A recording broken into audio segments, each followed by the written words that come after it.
Hello, we are Coping Life Talk, and I'm Lydia Stomina. Today we have a fascinating topic, and this topic is about how clearing our clutter is actually transforming our life. And as always, our co-host is Candy Sheehan, and our guest is Connie Graff. Hi, Connie. Hi. Good to have you with us. And I can see that your room is spotless. And look at my desk. So that's an indication that I need to declutter. So, welcome to our Coping Live Talk. Today we are number 105 live podcast, and we're excited to have you and as well as our audience because, as I know, many people struggle with decluttering, and this is simply because they don't know where to start. But I think it's not the issue, and I'm looking forward to learn from you today. So, what is that kind of makes people unable, kind of frozen, to begin decluttering? So, please introduce yourself. Yeah. Okay, welcome everyone. I'm really glad to be here. Thanks so much. My name is Connie Graf and my business is called From Chaos to Peace. And that's what I'm doing. I'm helping people to move from chaos to peace. And so as you mentioned, it is often a little bit of difficulty for people to start, and it's not because we don't have enough information. No, like we can Google how do I declutter, and we find millions and millions of blog posts or articles or even videos, and still people get tripped up on it because I always say, like, if it would be that easy, then we all would be decluttered. Right. It's usually because we're very attached to our things for various reasons. We might touch on some of these reasons why we're so attached. The other thing is because we're stressed. We feel like, oh, I have no time for this, not understanding that it actually has quite the effect on us. And if we would actually declutter and organize a bit, that we would feel less stressed, we would have more time, and it would be life would be a little bit easier. So So, that's what kind I of the hear short answer. Yeah, what I hear is somehow the quality of our life is connected to our clutter or no clutter. I would So, say the quality of our life is connected to our environment. And yes, whether or not the environment is cluttered or not cluttered has an impact. But we all have different levels of what a cluttered room might be for us, and as of when it is not cluttered. No, so it's not like I come and I look at your office and say, "Oh my God, Lydia, you have to clean up." It's cluttered because you might not experience it that way, and so exactly. it's how you feel in the room and how what effect it has on you personally. So that's what I would say. And I agree because I think what matters is that you can enter a house and the people are in the middle of doing something.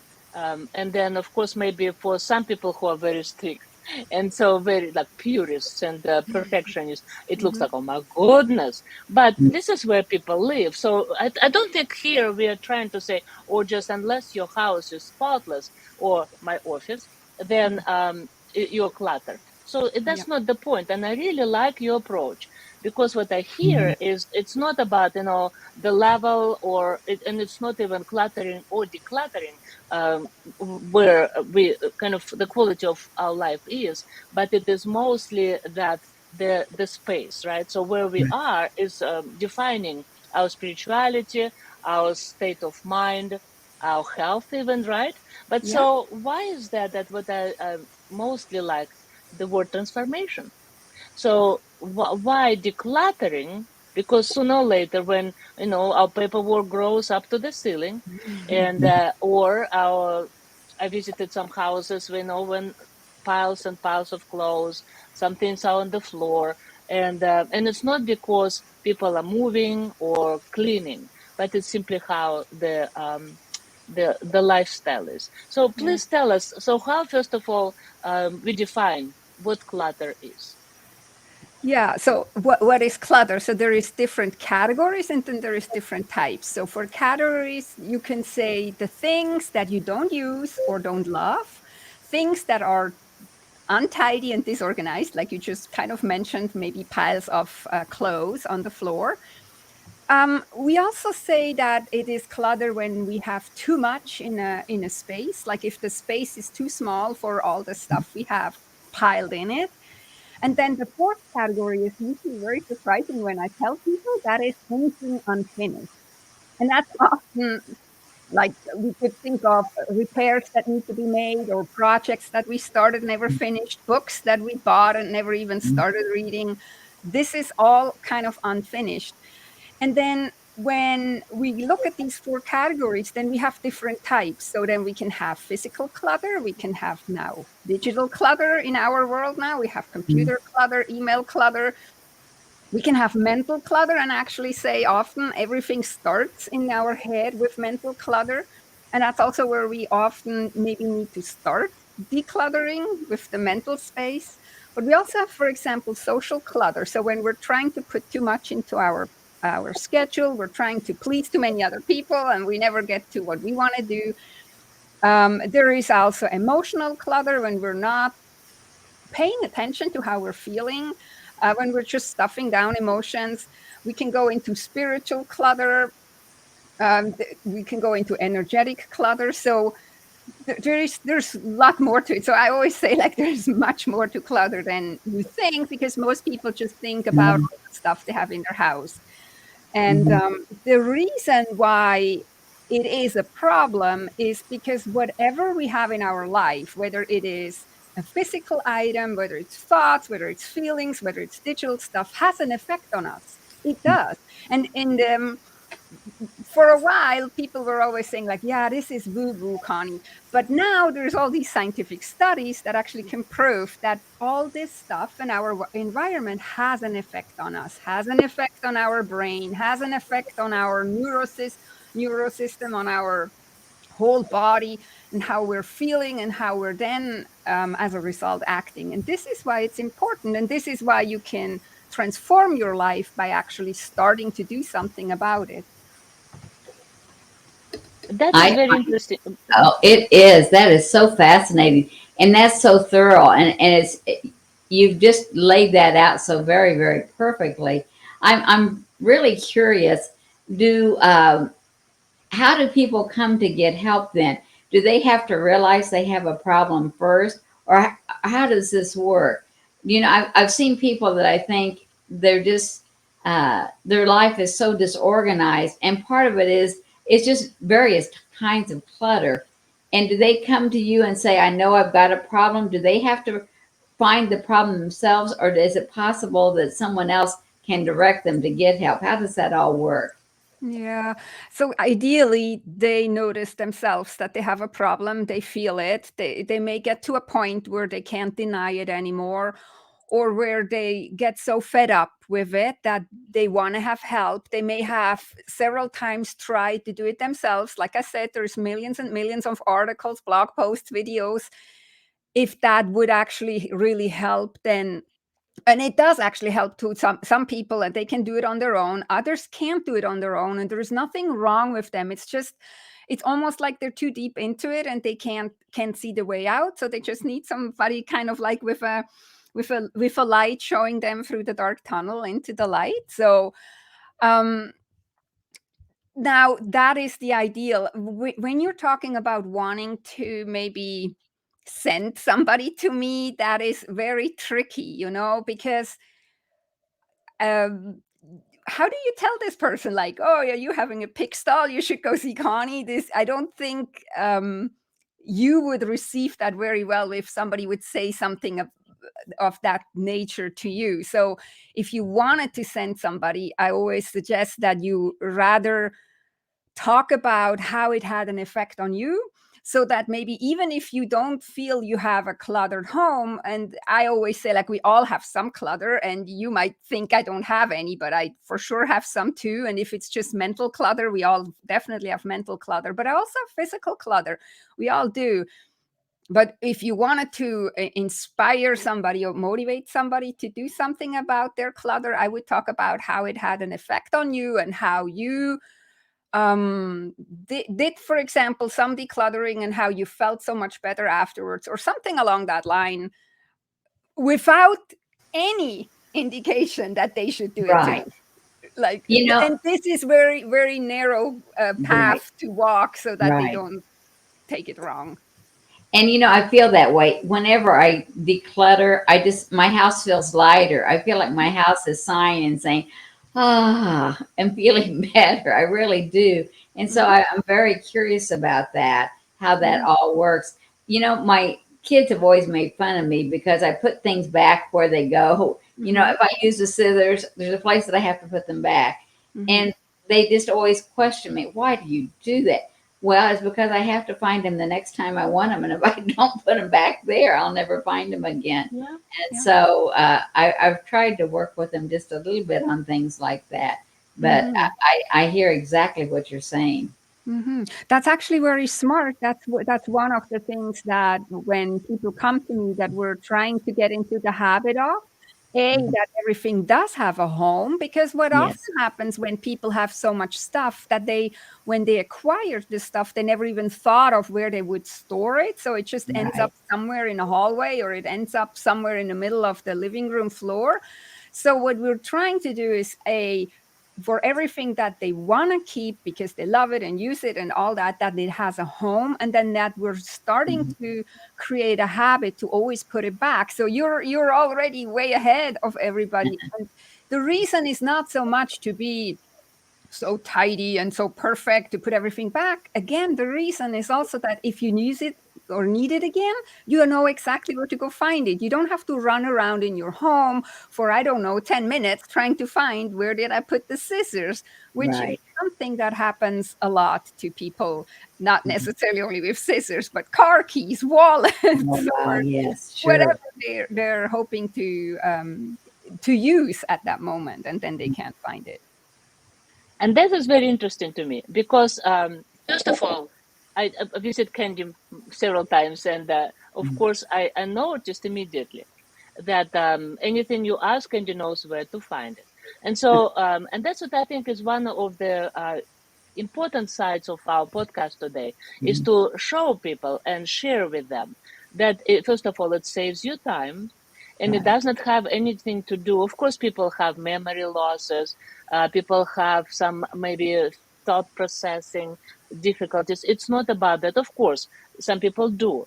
But Mhm. what you are talking about, not certain conditions, physical conditions or mental conditions, but we regular people who are completely healthy sometimes lose so much time, so Right. much effort, and get frustrated, depressed. We get angry at ourselves, but just later to go to the same routine. So that's what Mhm. on your website. I like this saying on the very top, like your motto: don't let clutter and disorganization in your environment and finances keep holding you back from making the money and impact you want. And and I will put on the bottom your website that people could see that. But the thing is that what I think our audience needs to understand from the beginning of our podcast, that you are not offering services like, there are services for home organization, Mhm. and that's absolutely different, because there are people who come to the house and kind of learn about your habits, and then they advise you how to sort out your items, books, how to sort out your clothes. It's not about that, because it's much deeper. Since you mentioned mental Mhm. clutter, since you Mhm, mentioned even financial clutter, mhm, so that's why I was so happy when you defined what clutter is. Mhm. mhm, So now let's talk about this, what I found so interesting and important for us. This clearing clutter is self love. mhm. So could you Mhm. talk a little more about that? Why Yeah, it is self love? yes. So when you think about when you are in an environment where everything is piled up, like what did you say before? Like the papers pile up Mhm. high up to the ceiling. We all know how we feel when we come into a room that is very stuffed with things. Or think about when you go into an attic or if you go into a basement. There is this kind of heavy, dense, stuck energy around it. And some people have that in their home. So the reason why I say clutter clearing is self love is because this clutter has an effect on our health, Mhm. It can create a lot of dust that then we're breathing in, which can be very unhealthy. It can create mold, which can be dangerous, even deadly. Yeah. We have to be really careful. No, so it's kind of like it's a self-care and a self-love practice to kind of keep your home decluttered. And again, it's not about minimalist, nothing anywhere, everything perfect. I'm not talking about that. I'm talking about in an area where you actually feel good. And we go a step further. We already are also stressed. I mean, with all the things happening in the world, even before the pandemic, and then the pandemic came, and now even more very stressful things happening outside, like the war, or like these shootings, or the high gas prices. All this stress is really taxing on our body. Now, Mhm. the clutter just adds to this. And Right. while we're maybe not have any control over what's happening in the outside world, we can actually do something in our world and make our environment a little bit calmer, a little bit Mhm. nicer, a little bit less stressful. And this is what I'm calling it self Mhm. love. It's actually looking after yourself, not just complaining about how everything out there is um, really hard and stressful and everything, but finding something that you can feel better about. And I'm not saying that when we declutter that then these problems go away. The only thing I'm saying is we can look after ourselves a little bit by Mhm. making life nicer and easier for us. And the way how I got to this is because, like I said, if we pay attention, the environment does have an effect on us. And we all know that we actually feel better in a room that is neat and tidy. Like I said, we may need to define that, because I'm not talking about Instagram worthy, perfect magazine pictures or anything. Just a room that is nice and clean and organized, compared to one that is a mess. And this is kind of why I'm saying clearing the clutter is self love, because you're actually looking after yourself, making your life easier where you can make your life easier. So And that explains, I brought, go ahead, Candy. I was just wondering, is it just is the feeling you get from doing this, from making things a bit tidier, is it making you feel like you have more control in your life? Is it about that, or is that part of it? I would say it's part of it. It's Mhm. for some people that is not important, and for others it's more important. So if you feel very much out of control in your life, this can give you maybe a sense of control. For other people, it's not so much that. It's more like that they want to reduce their stress levels, like we just talked earlier about trying frantically to find your car keys if you need to go and maybe bring your kid to school, or need to go somewhere and you can't find your car keys. Or there is studies that say, I think, I hope I have the number right, but I think they say that a normal employee, like that works in an office, is searching for papers for at least 4 hours a week, which is 4 hours he's not working. He or she is not working, but searching frantically. And this is just the time where they're searching. You know, too, that when you're a little bit stressed, you're not as focused. You're not doing as good of a job, no matter what you're doing. So the whole the whole task that you want to accomplish is fueled with stress rather than just focus. And so it depends on the person what they're striving for, whether they strive for focus, whether they're striving for control, whether they're just striving for overall feeling better. Maybe they want to be proud of themselves that they accomplished something, so they can maybe do that. I would say it's very individual, but control, you can definitely get a sense of more control in your life through decluttering. Yeah. Thank you. The great question, Candy, and I like the answer. Before that, you talked about even the situation that causes people to stress out, which is a lot. But one of them, of course, is gas prices go up. People are naturally just more inflammable. because what's going on in the country, but plus you mentioned war. And that's what I think this, I like your company's name, that it Mm-hmm. is actually from chaos to peace with Connie. And so, and I think when you talk about like the house that is decluttered is more peaceful. And then this is your sanctuary in a way, that you Mm-hmm. come home and or office, and it is all, everything is organized, but not like, absolutely spotless, but simply that it is a system there behind. But my question to you is, yes, it is from chaos to peace, but it involves the process, right? Mm-hmm. But as any process, it probably needs some strategy, but also it needs a starting point. And many people, when I talk to them, they don't know where to start. So Mm-hmm. please talk about where to start if our life, our minds, our thoughts, our financial situation, and especially our homes are cluttered. Hmm. So it's of course kind of difficult to just give a generalized answer, because usually it's very individual. But what I would say is like the the bedroom, for example, if you're trying to get a good night's sleep, which also helps to that you feel better in your body, you have more patience, and you feel less stressed.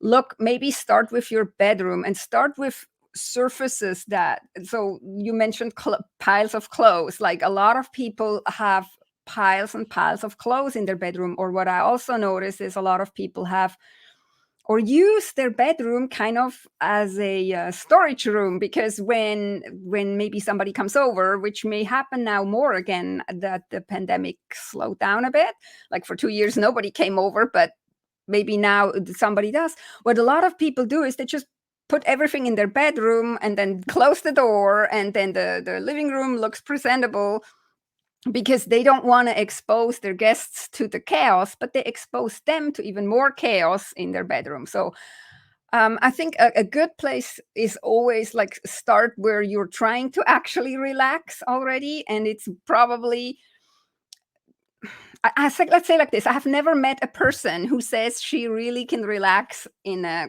chaotic room. Maybe I meet somebody one day. So start maybe there. Or if another thing is like if you're having a busy job and you're gone all day, and the first thing you see when you come in is in your entrance is this chaos, and you come home already very tired, and the first thing you see is chaos, and your whole like everything just drops, then maybe you start there. So I would ask yourself, what area in my home is actually most likely stressing me out the most? Now I get a lot of a lot of time I get the answer, well, the whole house. But this is surface answer. We can go a little bit deeper, we can think a little bit more, and like I said, we can think of the bedroom, or we can think of the entryway, or we can think of the kitchen. For example, if you're a mother who has several children and she needs to make sure they're fed, maybe the kitchen is the place where she needs to start, because that is the place where it stresses her out the most. So that's kind of what I would say where to start.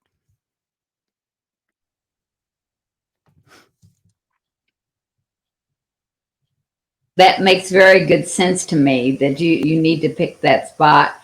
I'm curious. I kind of feel like I'm going to this backward again now. Does someone come to you and say, Connie, I have a problem and I want to go from chaos to peace.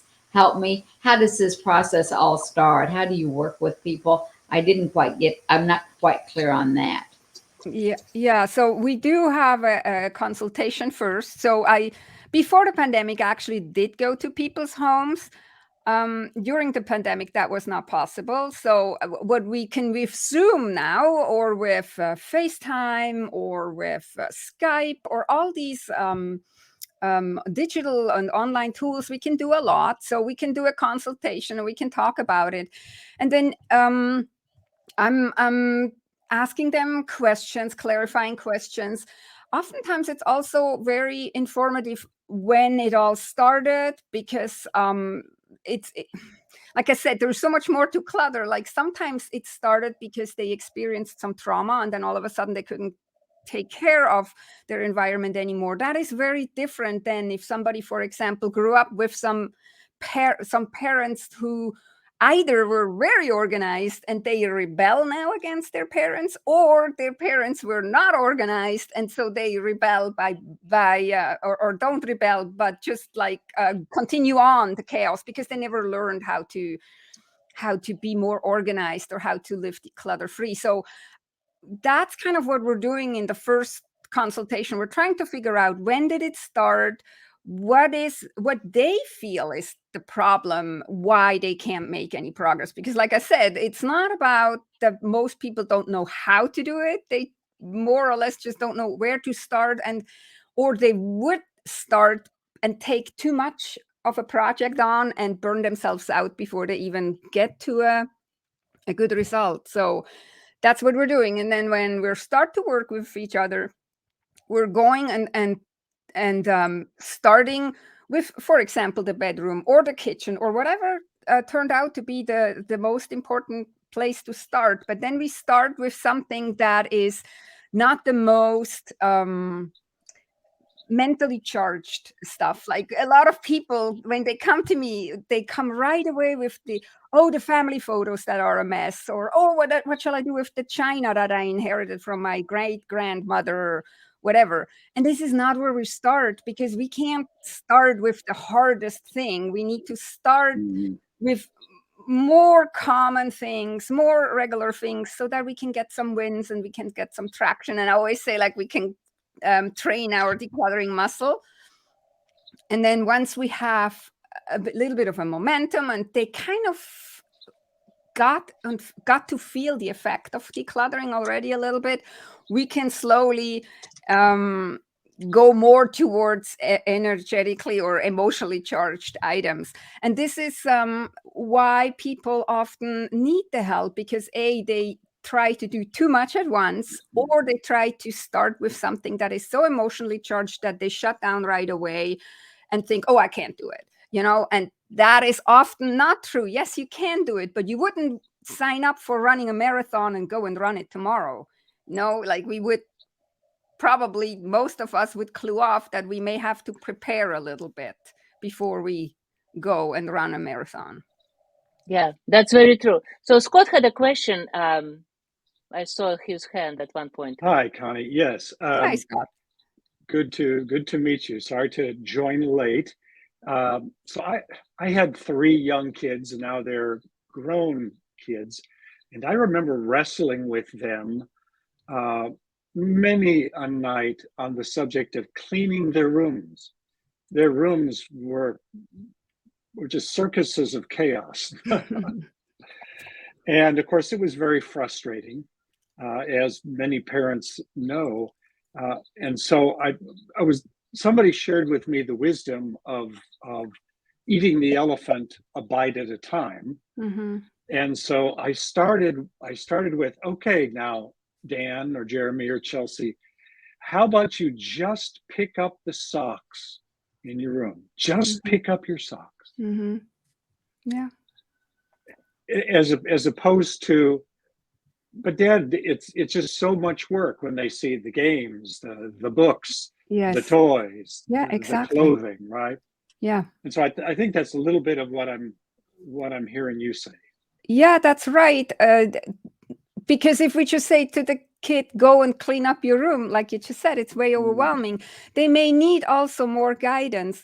And also, they learn, as you know, they learn by watching you. So what you could do is you start, maybe depending on the age, but you can start with fairly small. You can start and say, oh, like, we take real quick 5 or 10 minutes cleanup session before you go to bed. You can create a competition around it, or then you get a bedside story or something. But yes, start with something small, not demanding that the whole room has to be spotless, but get the socks off the floor, or just get all the clothes in the hamper and get them to. So one of my sayings is also, a few minutes a day keeps the chaos away. With children, we can also teach them to put their things, instead of just dropping them on the floor, putting them in a hamper. Now we may have to make it easy for them with the hamper. So maybe in the beginning they all need a hamper in their room, like finding ways to make it easy for them. And also we have to be an example. You of course can't have a mess in your own bedroom and then ask your child to clean up their room. Um, that's where I usually always suggest, leave the cluttered room of your children to the side for now and just start with your own stuff, because usually it's like it's contagious, I say. And since COVID, it's not such a good word anymore, but it's like literally when we start doing stuff, also with spouses, sometimes when we start doing and dealing with our stuff and being an example of what it could be, all of a sudden it kind of jumps over the idea or the inspiration, and they start doing stuff too. Or children say, oh, I want to be like mommy and I'm gonna clean up my room now. So you would be surprised. So but definitely that was a very good strategy to start with the socks. It wasn't original, but I'm not sure that it really solved the problem, because sometimes kids' attention span is Yeah. like about that. But it seems to me that that principle is transferable to almost any age, right? And in most contexts. Yeah. Mm-hmm. Yes. Yes. Before we go back to emotional clutter, I want Candy ask her question. Well, just one thing I was thinking about, it seems like you, from what I'm hearing, I just want to be sure I get this right. It seems like you don't have to go into all the deep psychological problems for why you have this mess, this clutter all around you, but you can just take a step and start working and pick out one thing to do and get that done. I wondered if you ever got caught up or ever got distracted by the emotional problems that someone has in dealing with things. But it Yeah. sounds like there are things you can do without going into all of the psychological reasoning behind it. Is that right? Or how does that part work? Well, you definitely can, and I don't like the word should, but I use it here now. And you should start with the stuff that is not emotionally charged. So we all have, maybe we can clean up the bathroom. That's usually not so emotionally charged. Or we can clean up in the kitchen. Some stuff is not so emotionally charged. What most people try to do is, like I said, they go to family photos, family heirlooms, and this is not where we're starting. And so we don't have to get into the emotional stuff in the beginning. We can start with taking care first of everything that is not so emotionally charged. But of course, eventually we will end up with items or with areas that are very emotionally charged. This is where it comes in that I had training on how to help people with that. A lot of time there is grief and trauma attached to clutter, especially if people have big problems with it. And I'm not talking about the hoarders, because those are even a different category, and it's only about 2 to 3% of people who are actually real hoarders. Everybody else is in the normal range, just on different stages. But it has a lot to do with grief. And then grief is also something that a lot of people misunderstand. Grief is not just when you lose a loved one. Grief is when maybe you have to move, or you want to move. Maybe you even want to move, but there's still grief involved. Or you have to change a job. You have to or want to. There is, again, grief. There is grief by getting older. We're grieving that we're not young anymore. So a lot of people, especially with clothes, I see this often, we hang on to these clothes that we never wear because they're not appropriate maybe anymore, or they don't fit us anymore, or for whatever reason, but we can't let them go because, and that's not conscious often, but we can't let them go because it ties us to the rosy past, and so now we can't. So it does go, after taking care of the not so emotional things, it does go into grief and into very emotional, muddy areas that's where it's important that you have somebody who is trained in that and not just tells you, well, I don't understand, you can just give this away. No, they can't, because if it would be that easy, they probably would have done it long time ago. So you did And it's understand, right? We make sure we don't start there. But if you really struggle with clutter and do have a lot of clutter, then most likely we will end up in these more challenging areas of clutter. And it's interesting because now I connect Scott's question with what you talk about emotional clutter. Because many kids, when they grow up, it's like we all know about the blanket, comfort blanket, right? And Mhm. so some of the things, like even T-shirt or something, gives them certain comfort for some reasons. And so Mhm. you're right, not just to say, well, why don't you just get rid of that? But Mhm. so Scott is right, maybe even starting with small, then developing that sense of peace, but and serenity, but without taking something from children or adults, especially elderly people struggle with that too. So it's like we are going from childhood back into childhood, and some Yeah. things give us certain comfort, but then this is why so many elderly people end in this true chaos in their houses when it is time to downsize, and Mhm. it causes even more emotional Yeah. hurt for them. Yeah. But so I put on a screen your definition of emotional clutter. So, and I Mhm. think it's so. Thank you for bringing up all these elements of emotion clutter. So, anything else that you will advise, especially when children go to college, the change, right? So Mhm. then a couple is moving, or empty nesters, and especially closer to the later stage in life when people have to downsize or going into assisted living. So, how to overcome this emotional grief, Mhm. departing from things we love? And Mhm. of course, I'm not talking about what to choose. It's so individual. But Yes. any maybe stages that you will advise us to take. Like, for example, first start with this. Maybe documenting, or maybe taking pictures of things we like Mhm. and Mhm. donating them. So how would you advise people to begin from this Yeah. point? So oftentimes pictures help, but if somebody is very emotional attached to an item, then the picture may not give that Okay. person what they actually need from the from the item. So first of all, I want to say, especially like that snuggly blanket that we had as children, who says you have to give this away? Like, who says you have to declutter that? So I wouldn't things that are so tied to our emotions, I wouldn't give those away if it's not absolutely necessary.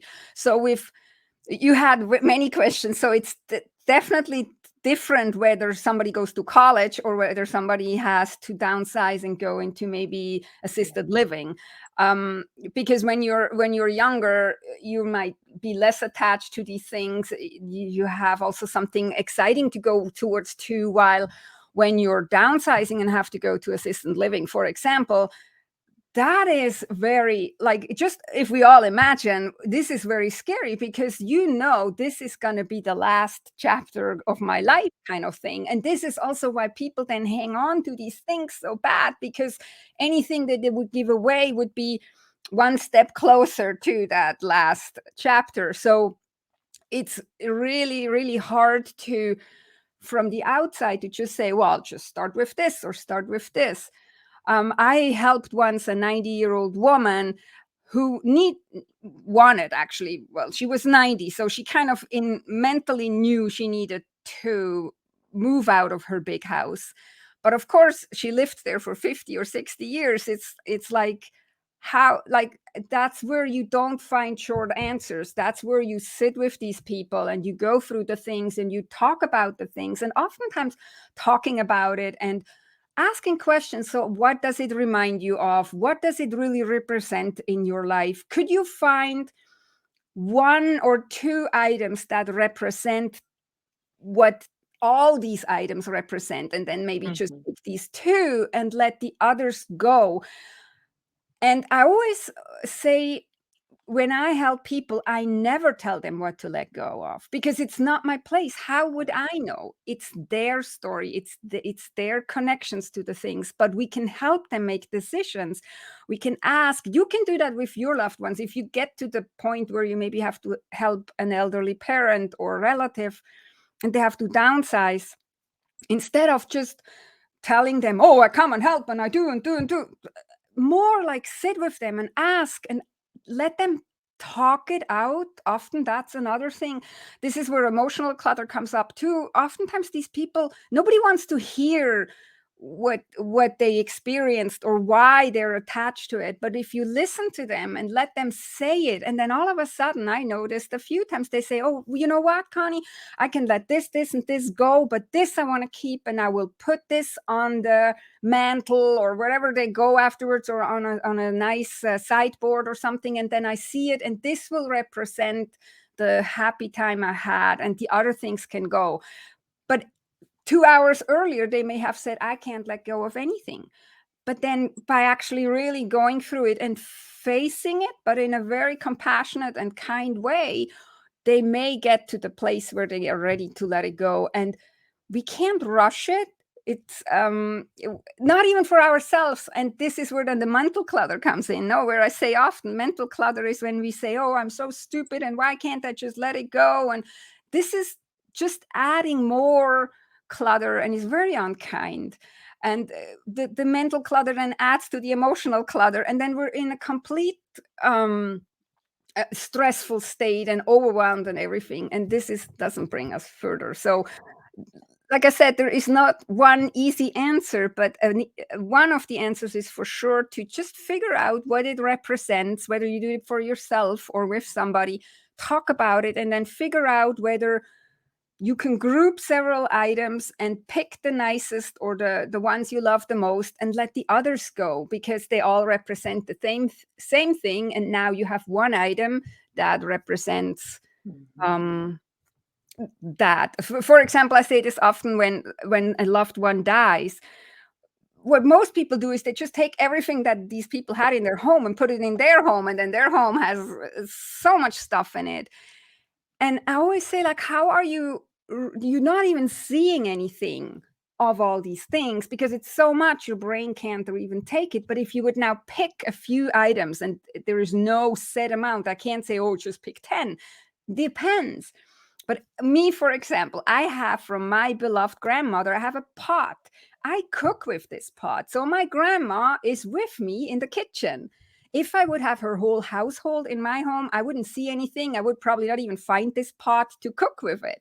But because I don't only have the pot, but the pot is one of the main things. And I always pull it out and say, okay, Grandma, now we're cooking together again. And if we can get to places like this, I think then it's going to be easier to let other things go. Very long answer, sorry. No, that's a perfect answer. That's just what I was going to say. What a perfect answer. Because several, I've been through that when parents die and trying to deal with that thing. I can tell you a story on myself. My brother was going through the house, putting things in the trash can. I was going right behind him, taking the things out of the trash can because it was too precious to let go of. And, I had to work it through and think it through. And no, I didn't keep all those things.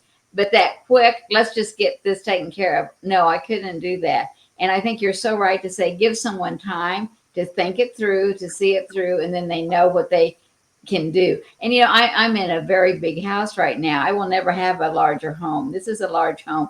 The next step will be I will need to downsize. And so, this just gives me a way to think about what really matters to you.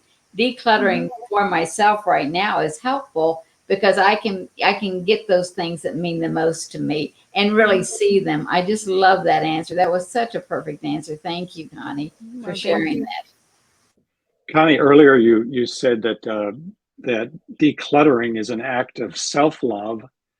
And in the context of what we were just speaking of, I can't help but wonder if decluttering is also an act of love towards our family who will be inheriting all this stuff. I saw something on social media the other day where this little grandma has a cabinet of all these knickknacks that are so precious to her.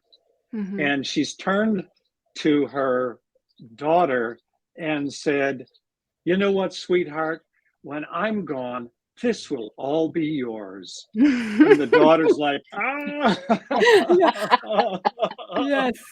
I saw the same where the father shows his son the cluttered garage and says, "My Oh, son, this is going to be all." Yes. And you same got idea. it. That's exactly it. It is also love towards the people that we leave behind. I had to clean out my mother's home. I know how hard it is. It is.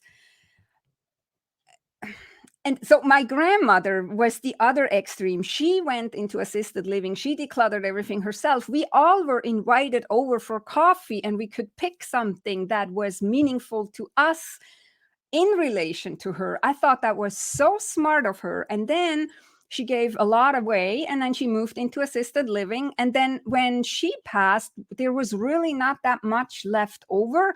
We also knew this is all stuff that she really was dear to her heart. So we may have thought twice or three times before we gave something away, but it was not overwhelming because it was not a whole house full of stuff. What often happens is people pass, they have a house full of stuff, and you sit there and you don't know. Like, a lot of people tell me, I want to honor my mother, and if I would just know what was the most precious thing to her. And this is so hard when the house is full of stuff. But if you have already pared down, then you, as the person who has to deal with it, knows, okay, this was actually really important to her, so maybe I want to have it as something important too. And so it's totally love for your children, for your immediate family, for whoever has to say it, mean deal with this stuff, yeah. Absolutely. Those are important, I think, items that relate to planning. And also self-love continues in and shows in our love for the family. So whatever we live, it should not scare our children, and then as soon as we're gone, then it goes into a trash can maybe, or donations. So it is very cautious process of, first of all, how we live, how we set up example for our children, and also how we declutter. And it's a learning process. And so since I started with my clutter desk, I want to now spend some time on mental clutter. So what is that mental clutter? And surprisingly to many people, because the first thing I assume, and I'm sure it is true, when we say clutter, people think of the cluttered houses. But on your website, there are several of those different types of clutter. And one of them was emotional, that we just discussed, and now mental. So what is a mental clutter? Yeah, mental clutter is like all the negative self-talk that goes on in your brain. We all have it. So I'm not saying we can get rid of it, but we can get aware of it and make sure it doesn't hold us back. That's often what happens. Limiting beliefs, like, what I hear a lot. Oh, no, I'm born as a clutter bug. I can't do it. This is mental clutter. Yes, you can. Nobody says you have to become, like I said, your house doesn't have to become like one of these magazines. That those are not real anyways, but that's where our brain takes us to. It's also oftentimes overstimulation. We have this problem a lot these days, like so much comes in, like with news, with newspapers, with the internet, emails. All this just comes in, which creates an overload, which is then also mental clutter, which we can reduce by being more intentional what we actually let in.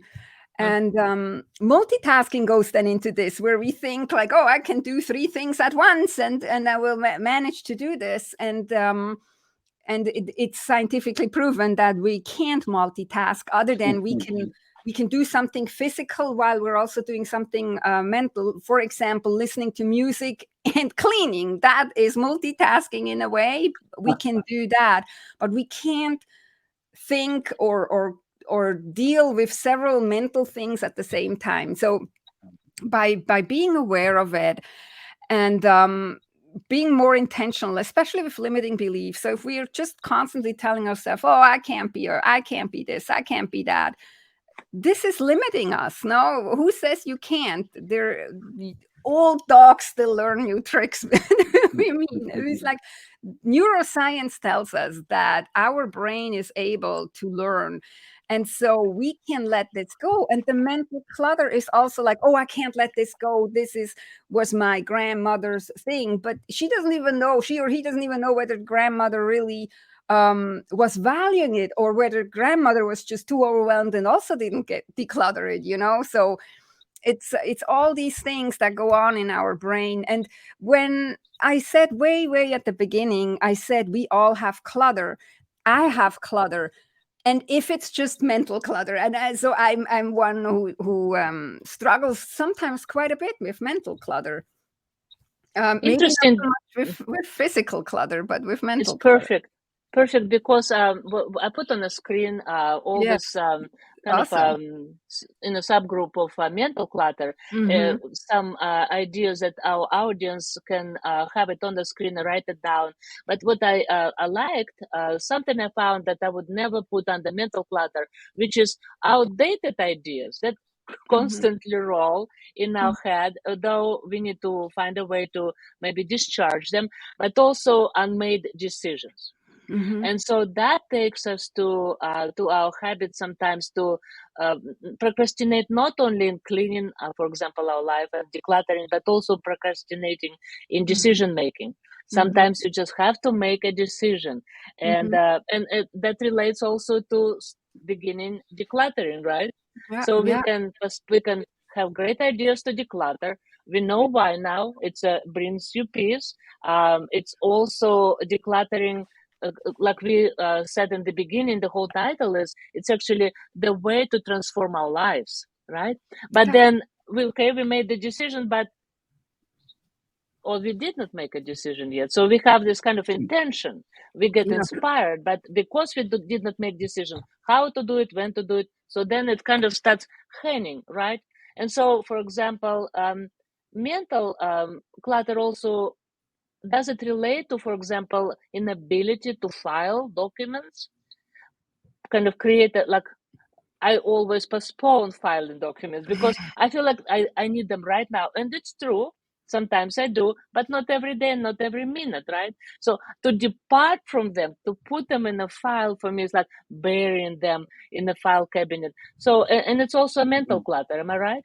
Yeah, yeah. So I would say, and I don't know whether that's scientifically proven or not, but from my experience when I'm helping people, it starts with the mental clutter. And I say clutter is unmade decisions. Any clutter is basically unmade decisions, because if you made something is, when you look at the definition, what is clutter? Something that you don't use or you don't love. So we have so many things that we don't use and don't love, and they're still in our life. Why? Because we didn't make a decision to let them go, or we didn't make the decision to actually use them and love them. No, so it's all unmade decisions. Now, with what you're saying is, yes, it leads to procrastination, because sometimes making decisions is very uncomfortable. Because we would have to maybe take a second or two, or maybe a minute or two, and actually really think about it.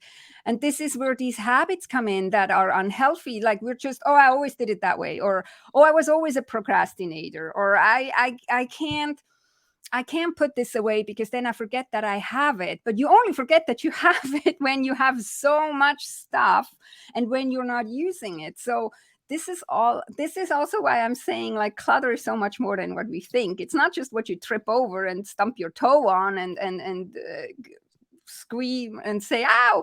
It's so much more, and it starts with what we're telling ourselves. You might be telling yourself, oh, I can't file that, or oh, I don't want to file that, or I'm not good at filing, or filing is boring. But then the next step could be, well, how does filing this actually make my life easier? Because I find it again, because if I have it piled up somewhere in one of the piles, I will not know in which pile, and then I'm ending up for 4 hours trying to find the paper. No. And this is like, okay, what would be decluttering is self-love. What would be loving to myself? Loving would be that I find it again. Okay, I just take the 2 minutes or whatever long it takes to file it somewhere, and it makes my life in the future easier. And it's Scott, go ahead. Um, I knew a guy at work who never filed anything, at least not in a conventional way. And one time I asked him, how do you find anything on that desk of yours? And he says, I have a geographic filing system, not alphabetical, but geographic. And he says, I know that report is in the northwest corner of my desk at a depth of 3.5 inches. And that was his system. But does that mean that his brain just works less logically than ours?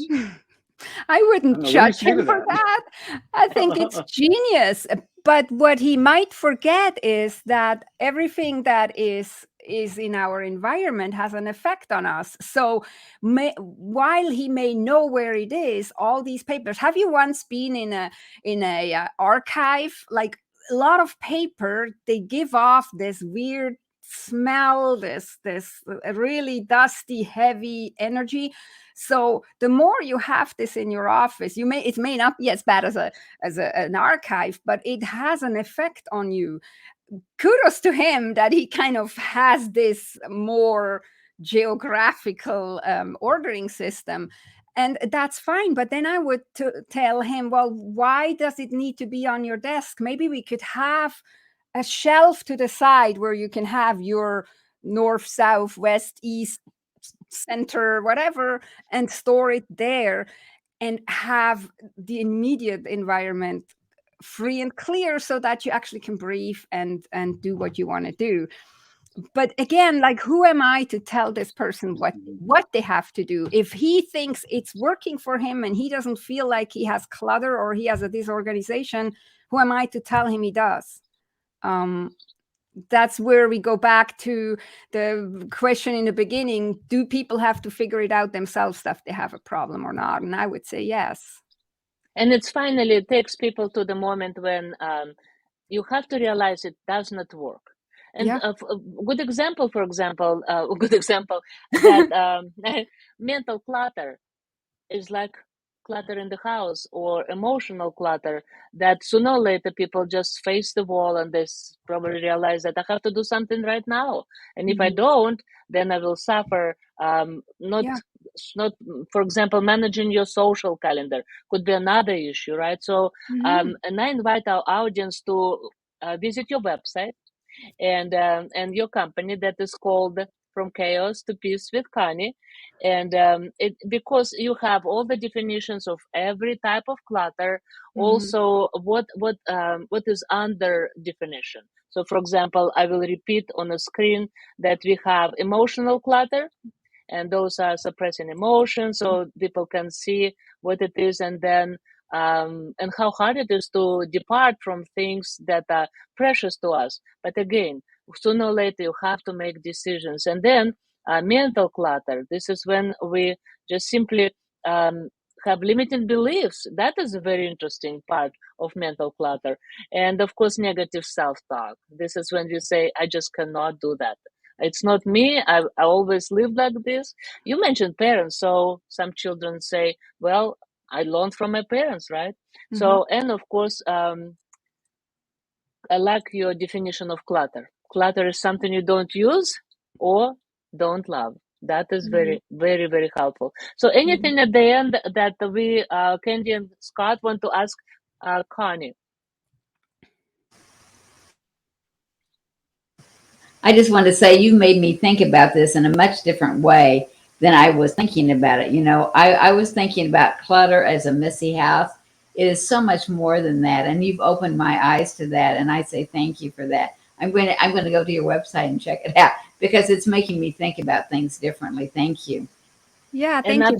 That is the intention, and that's what I'm trying to do. And again, I'm trying to, instead of coming like a school teacher and tell you have to declutter, I'm just trying to get across that we all know whether it's loving to ourselves, how we what environment we're having, whether that's the mental, emotional, or physical or digital environment or not, and just live a little bit more with intention. Thank you. Absolutely.